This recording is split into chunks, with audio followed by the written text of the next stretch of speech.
అండి, వాళ్ళు గోబీ 65 చేస్తున్నాం, రండి చూద్దాం.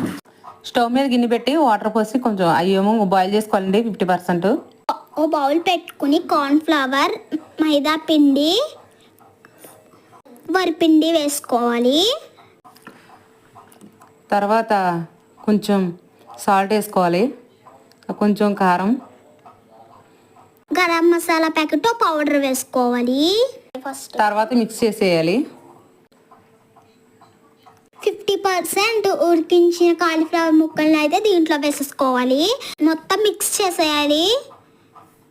కొంచెం పెరుగు వేసుకొని బాగా మిక్స్ చేయాలి. కొంచెం వాటర్ కూడా పోసుకోవాలి. పెనం పెట్టుకొని ఆయిల్ వేసుకోవాలి. తర్వాత డీప్ ఫ్రై చేసుకోవాలి.